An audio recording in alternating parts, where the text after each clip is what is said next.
We'll first start with a short introduction to normal handcuffs. I mean, there's thousands of videos on YouTube how to open standard handcuffs, and so I don't go into too much detail there. But it's good to know the mechanism, because in the high security ones, it's basically the same principle with everything. So we go to the normal handcuffs, show the inside, then move on to the advanced models and show the weaknesses. Because the slot has been reduced to half an hour, we will do all the picking stuff and hands-on stuff afterwards on the second level in the lockpicking area. So if you want to get your hands into or onto a few of the cuffs and try the picking, feel free to come with me afterwards down to the area where we can do the hands-on stuff. Okay. Standard handcuffs today are basically all the same.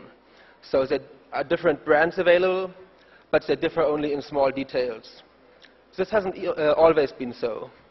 At the beginning of the 20th century, there have been tons of different models of handcuffs with completely different mechanisms, because everybody invented something, and they were even more difficult to pick than what's standard today.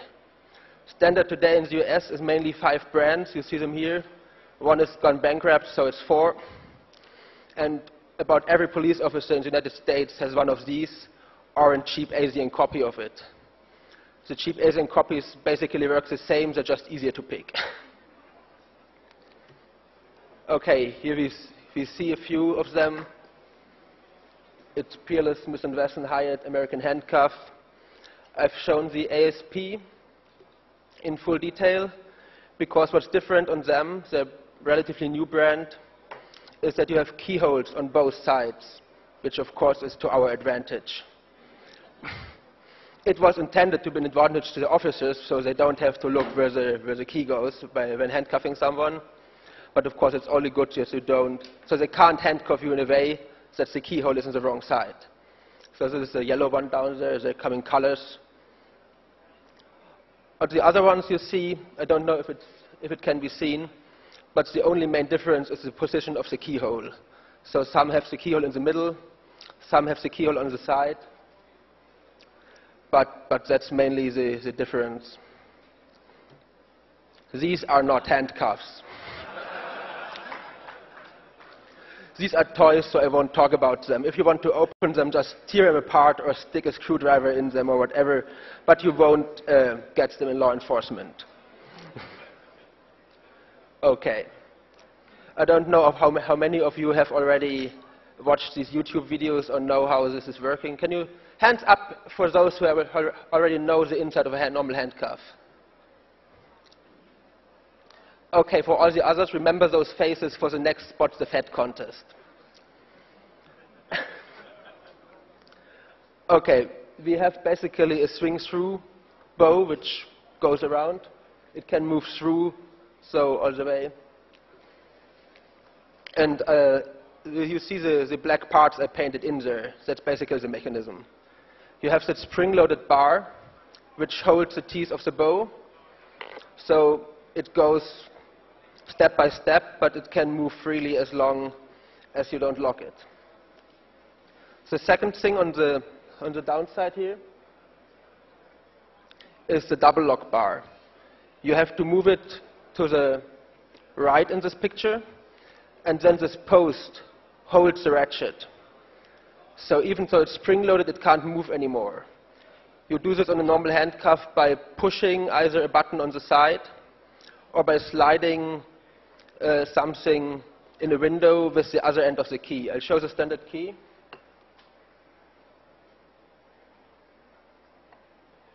This works great. Video, can anybody?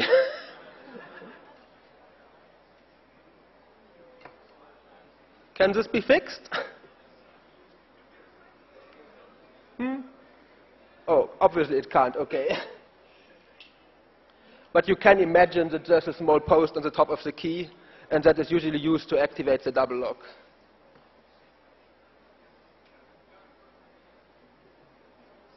That is not focused, that's technical, that's some interlace.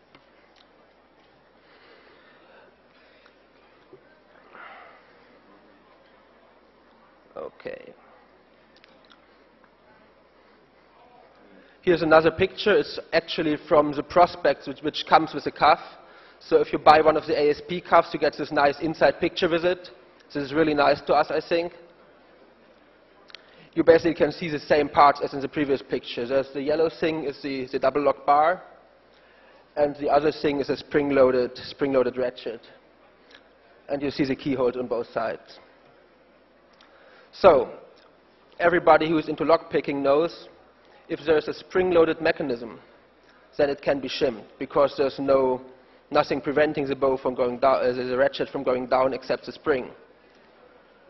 So if you have a non-double locked cuff, what you can do is simply take a thin piece of metal, just like a padlock shim or something like that, and put it in the same direction as the bow goes.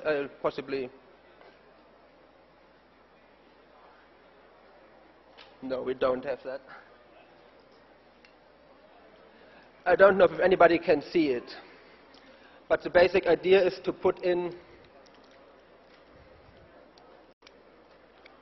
the slider and then it goes out. Because the metal goes over the teeth and so it doesn't stop anymore. But as I said, of course it's only possible if nobody engaged the double lock. So the next question is, how do we get the double lock out? Okay, police officers use the key. You usually have to turn it in the opposite direction as for opening. It's possibly good to know in which direction you actually open the handcuff, because there's different positions of the lock and everything. A basic rule is always turn it so it goes in the same direction as the bow moves. So on this cuff, if the bow moves in here, we would try to have the key also move up there, no matter where the lock is or how it's oriented. For undoing the double lock, we have to move in the other direction. So we take some piece of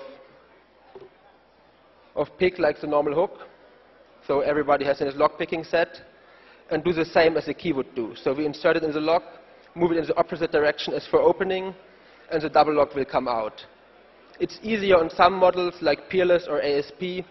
It's a bit more difficult on these Smith & Wesson ones because they have tighter tolerances, but it basically should work on every standard cuff. You have to try it a bit. As said later in second level, you can have your own try. After we open the double lock, we can of course do the same with the standard lock. So we can move the pick in the same direction as the key would go for opening. But we also can shim the cuff. So the usual easiest way is open the cuff. You have to try it a bit. As said later in second level, you can have your own try. After we open the double lock, we can of course do the same with the standard lock. So we can move the pick in the same direction as the key would go for opening. But we also can shim the cuff. So the usual easiest way is open the double lock with the pick, and then shim the cuff with a shim if you have it. If you just have one pick, you have of course to do both things. So, what's the alternative? Just use the key. Because carrying around a lockpick usually is more difficult than carrying around a key. So if you have a handcuff key in your pocket, or possibly not in your pocket, but hidden somewhere in your clothes, and you get arrested illegally, I don't expect any real criminals are in the room, it's much easier to get out your key than to get out a lockpick and pick the cuff. So it's basically relatively pointless to pick standard cuffs. This is a comparison chart showing some of the keys and some handcuff brands. There also are some German ones in there because I didn't redo it. As you can see, the ASP key, the current shape of ASP key, green means it opens. Yeah? Basically opens all the cuffs we had in our test. Other keys don't do this. So for example, the Hyatt key, which is a bit larger, will not open all cuffs. So try to get a hold of a Peerless key or of an ASP key. The Smith & Wesson key also isn't bad for the US. And you will basically be able to open all standard handcuffs the police might use on you. So obviously, there's some need for higher security. which actually is good because it makes things more interesting for us. So what have they done to increase the security of standard handcuffs? One very simple mechanism, which possibly many of you have already seen, is to change from a chain change from a chain handcuff to a hinged one.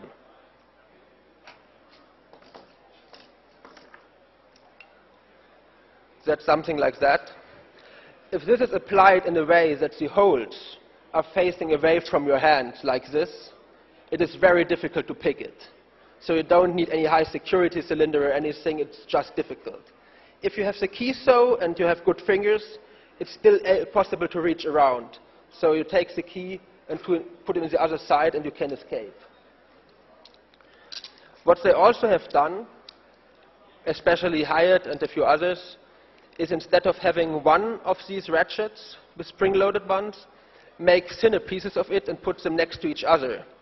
So when you try to undo this with your lock-picking pick, with a hook or something, you have a good chance to only get one of the ratchets and the other one stays up so the handcuff won't open.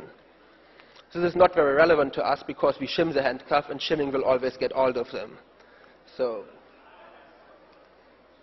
yeah, don't worry. So what did they do to prevent everybody from carrying around a handcuff key? They changed the shape of the key and the shape of the keyhole, so there are handcuff models around which just use a different key. Still the same for all the handcuffs of this brand, but it's different from the standard key. If we get back video. Okay, yeah, don't worry. So, if you really think you might be arrested in an area where they use these other handcuffs, you should inform yourself which keys they use there. Or if you have a friend who might handcuff you, you should know which models he has, and you can basically also get a hold of the key. So for real high security, they actually added real high security cylinders to the handcuffs.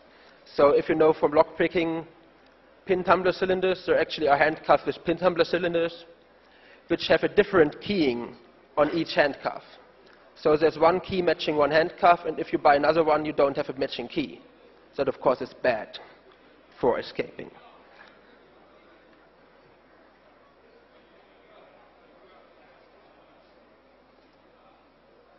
So here's the first one with a pin tumbler cylinder.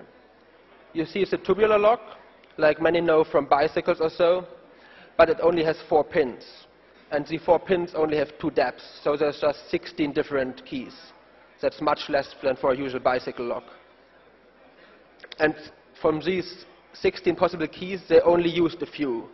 So mainly all of these handcuffs out there have the same key. It's the N key, the normal one. And to get the problem away that everybody can buy it, they made a restricted key, which is a different keying of the tubular key, which only was issued to some agencies or whatever. But that's not a real problem, because of course there are high-tech tools around there to circumvent tubular cylinders. Who of you knows which high-tech tools are available to open tubular cylinders? This one. Oh, you ruined it. We can't show the high-tech tool because it's top secret.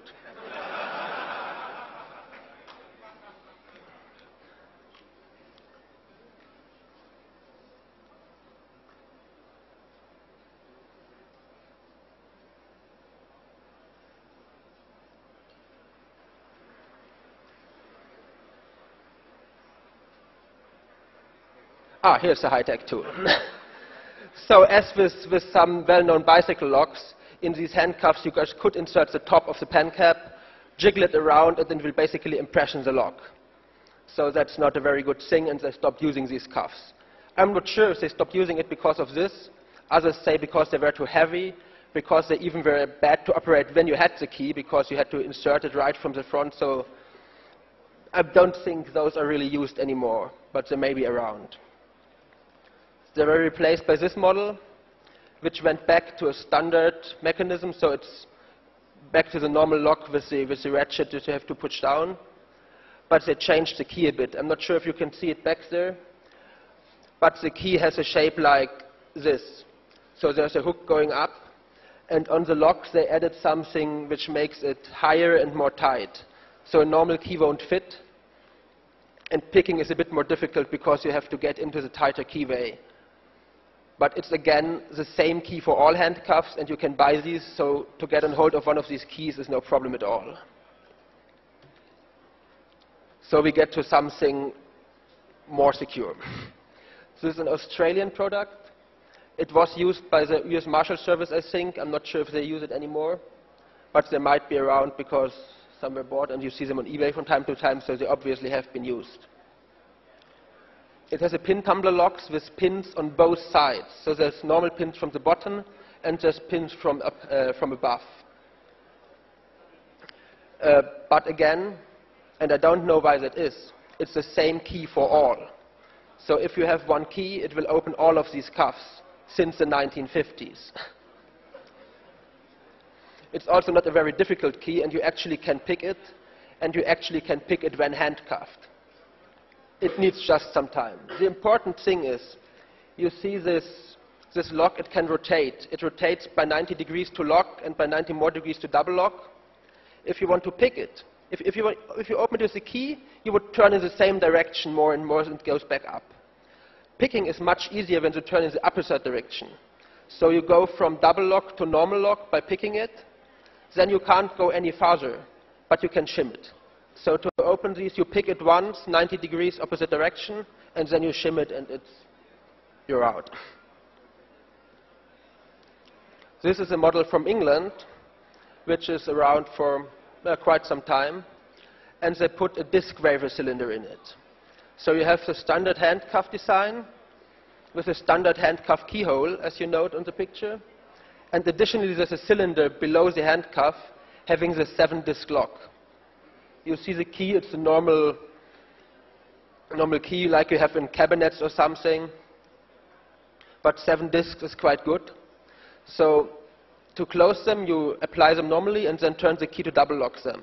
To open them, so you have to pick the lock, and then you would need a normal handcuff key. It could be on the wrong side as it's a hinged one, so just shim it afterwards. But picking the lock when handcuffed is really hard. I know people did it. I tried it once and almost succeeded. I can pick it closed. Picking it open it on mine is more difficult. So they are quite good, but they're not very much used here in the US, so possibly no real issue. So let's come to real high-end locks. I think many of you here have seen the medical talks we had already. And actually a company added medical locks to handcuffs. So this is their advertisement.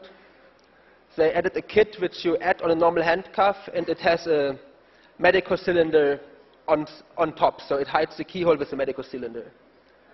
They made it for peerless, but now it's also available for Smith & Wesson. So for the major brands, they have this kit, and they also sell it completely finished as a high-security cuff.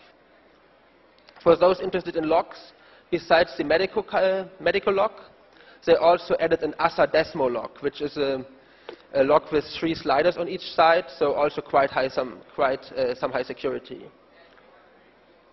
And they are both very hard to pick cylinders, but we'll see later. This is a picture of both of them.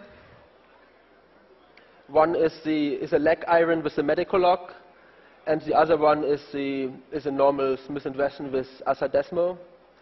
So you see it's basically a very hard plastic part where the lock is in. And this lock operates a normal key which is inside the handcuff. So possibly if you would be able to break apart the plastic, which is very hard to do, you possibly can't do it without tools, you actually would have a handcuff key, which also is nice. But you don't have to do that. If the double lock is not set, the cylinder is irrelevant. So without the double lock, you just shim the cuffs as any other cuff. But I think officers know that and would double lock the cuffs. But the lock, as I said, is just on the key. The lock doesn't hold in any way the double lock. So might it be possible to get out using the mesh inertia of the double locking bar? It is. So even though there's a high security cylinder on this cuff, and it's one of the best cylinders available until yesterday, you can get out without using the cylinder at all. So the cuff is applied, it is double locked, and all you have to do is hammer it very hard on some ground.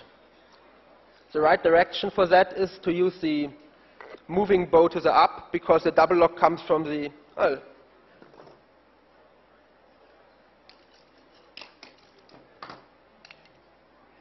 okay, because the double lock is set from there, so you hammer it in this direction, and the double lock springs back out. This is the only thing I will try as a real demo here, so I have some, because of the time constraints, we'll see. I now double lock the cuff using a tool, so now it doesn't move anymore here, it's fixed. I'll have to do it off stage because I think it's too...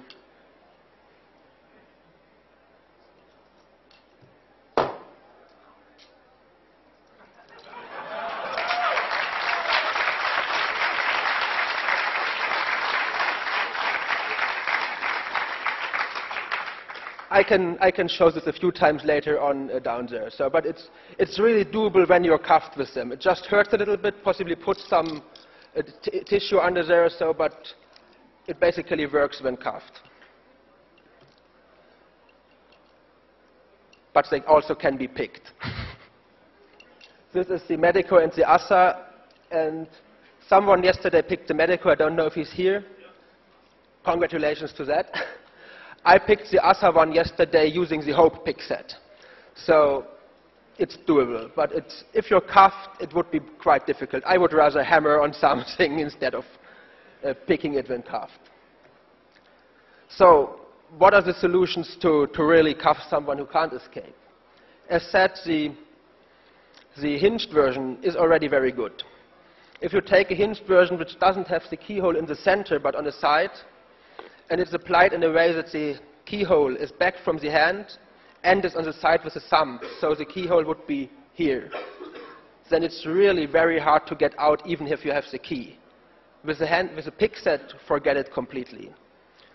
If that's not enough, and possibly they know that it's not enough, they invented this item down there, which is a metal cover. It's placed over the cuff, and then it's topologically attached to it with a chain. So they put this around your waist, put the chain to your back and attaches there. So the only lock is on your back and the handcuffs are in the front. And the lock of the handcuffs is completely hidden. If they're not double locked, you can shim them anyway. But if they're double locked, in this constellation, you're pretty much lost. But so possibly a more simple solution usually is better than the complex lock with a broken mechanism behind it. Okay, thanks for listening to this very short talk, but sorry we had these time constraints. And I hope some people come back afterwards to the lockpicking area. And I'll try to take a few short questions if time allows. So, thanks for listening. And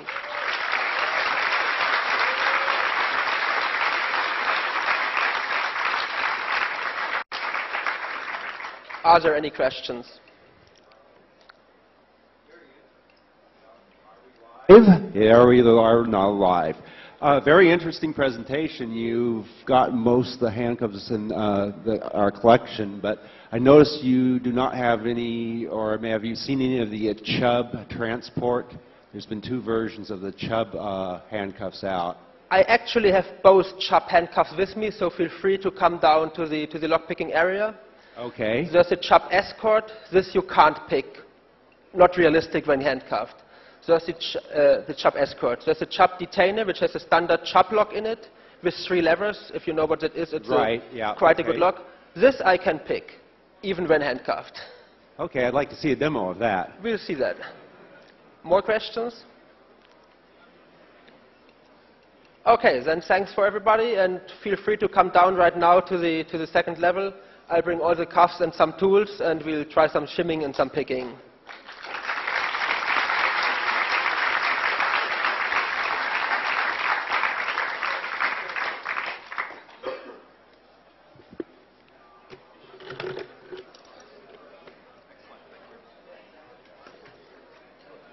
coming up momentarily. We'll have Laszlo. Your MC turns into Super Laszlo.